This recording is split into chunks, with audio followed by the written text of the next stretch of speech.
Hello friends, அஸ்ஸலாமு அலைக்கும். Welcome to RMZ சமையல். இன்றைக்கி நம்ம சேனலில் ரொம்பவே டேஸ்டியான ஹெல்த்தியான வரகரிசி உப்புமா செய்ய போகிறோம். இப்போ வாங்க எப்படி செய்கிறதுன்னு பார்க்கலாம். அது செய்கிறதுக்கு ஒரு சட்டி அடுப்பில் வச்சு சட்டி நல்லா காஞ்சதுக்கப்புறமா எண்ணெய் ஊற்றிக்கலாம்.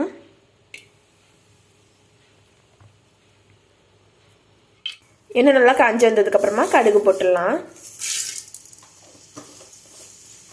கடுகு நல்லா பொரிஞ்சு வந்ததுக்கப்புறமா உளுந்து கடலைப்பருப்பு போட்டு நல்லா வறுத்து எடுத்துக்கலாம். ரெண்டும் நல்லா வறுப்பட்டு வந்ததுக்கப்புறமா ஒரு கைப்பிடி அளவு சின்ன வெங்காயத்தை எடுத்து வச்சுருக்கேன், அதை போட்டுடலாம். நீங்கள் பெரிய வெங்காயம் எடுக்கிறீங்கன்னா ஒரு பெரிய வெங்காயம் எடுத்துக்கோங்க. இது கூட காரத்துக்காக 3 பச்சை மிளகா சேர்த்துடலாம். நீங்கள் உங்கள் காரத்துக்கு தகுந்த மாதிரி பச்சை மிளகா கூட்டவோ குறைக்கவோ செஞ்சுக்கலாம்.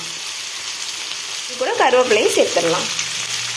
வரகரிசியில் நார்ச்சத்து அதிகமாக இருக்கிறதுனால ரத்தத்தில் இருக்கிற சர்க்கரை அளவு கட்டுப்பாட்டில் வச்சுக்கும், ப்ளஸ் கொலஸ்ட்ராலையும் கட்டுப்பாட்டில் வச்சுக்கும். ஒரு துண்டு இஞ்சி நல்லா பொடியாக நறுக்கி வச்சுருக்கேன், அதை சேர்த்துடலாம்.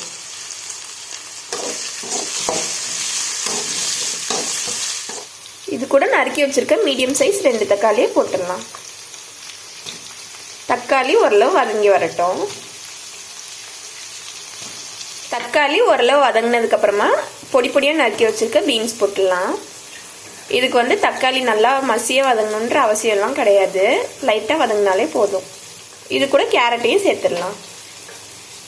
இது மாதிரி பொடி பொடியாக வெட்டி வச்சுக்கோங்க.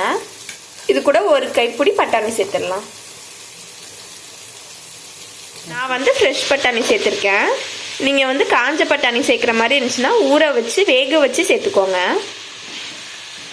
இது கூட 1.25 டம்ளர் அரிசிக்கு 4.5 டம்ளர் அளவு தண்ணி அளந்து வச்சுருக்கேன், அதை ஊற்றிடலாம். இப்போது இது கூட ஊற வச்சுருக்க வரகரிசியை சேர்த்துடலாம். நான் ஒரு 5 தடவை நல்லா கழுவிட்டு 5 மணி நேரம் போல் ஊற வச்சு வச்சுருக்கேன். இப்போது இது மூடி வச்சிடலாம்.